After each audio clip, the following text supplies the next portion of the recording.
Greetings to you all. My name is Ben Adona Isaac.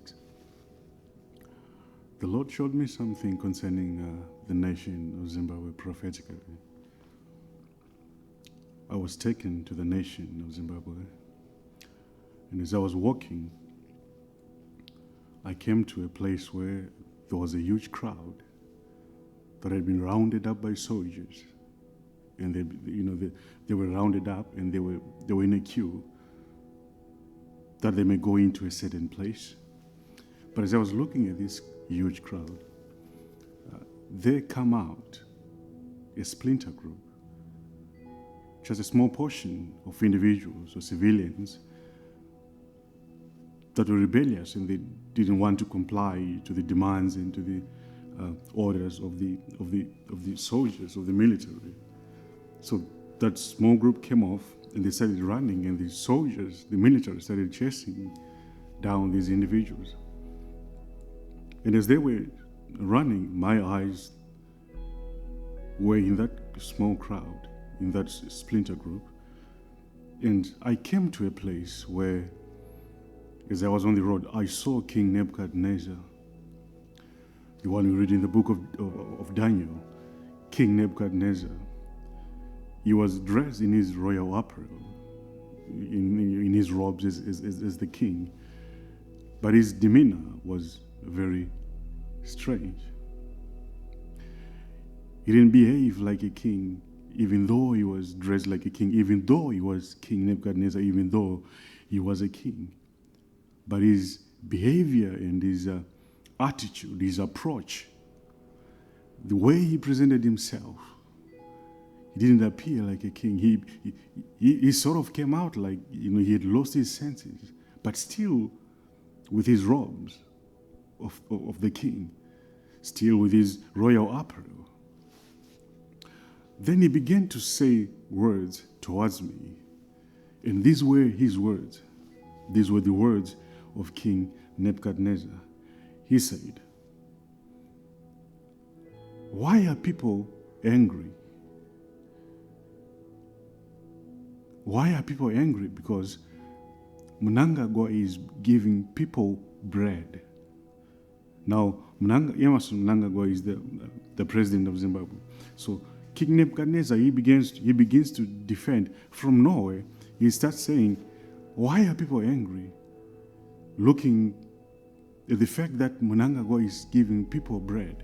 Then he continues to give praises, to shower praises, on the president, on Emerson Mnangagwa, the president of Zimbabwe, saying things, praising him and praising him. And as he was saying those praises, as he was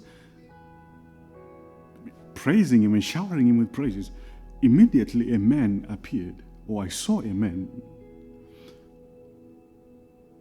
on my left-hand side, right next to me, who began to move forward as if he was going towards King Nebuchadnezzar.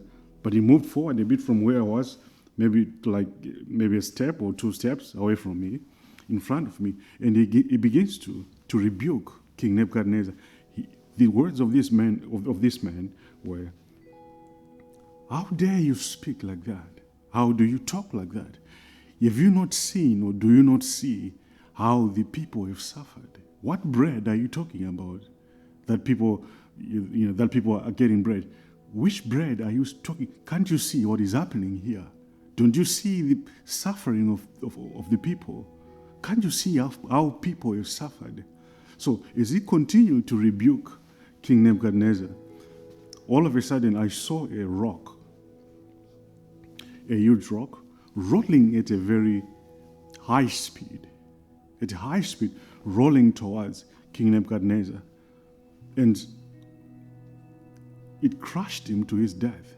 But when it came into contact with him, it did not continue rolling. It just crushed him, and it stopped there, right there and then. Then that was the end of him.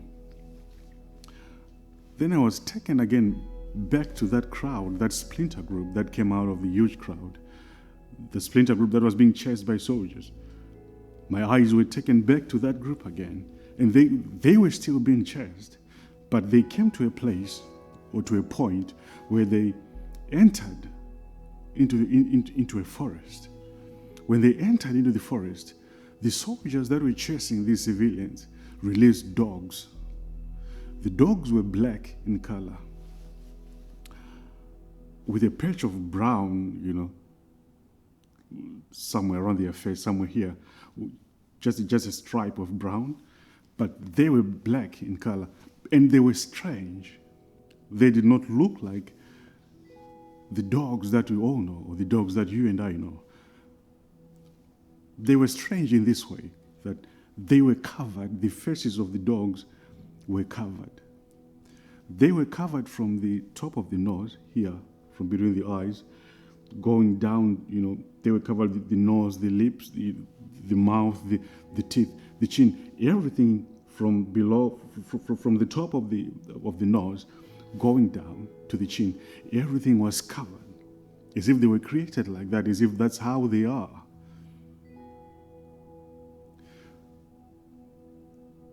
And from chasing civilians, now the dogs they were now searching the civilians that had dissipated into the forest, that had dispersed into the forest, and but the dogs went to a house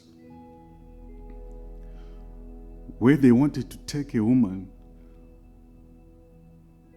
Dogs released by the soldiers, clothed in black dogs, covered, their faces covered. They went to the house, to a certain house, where they were looking for a woman, the wife of a man called Chris Mutrangwa, who is a government minister I think in the government of Emerson Mnangagwa, the president of Zimbabwe. They went around searching for his wife, and when they arrived very close to taking her, something happened. Then they backed away, and they continued their searches. But as Paul says, the apostle, that intercessions and prayers and supplications be made for all people. We continue to pray for the peace of the world. We continue to pray, especially for those that are in authority. And I say, the will of God, the plan of God, may it prevail even in the nation of Zimbabwe. Thank you, and may God bless you. Hallelujah.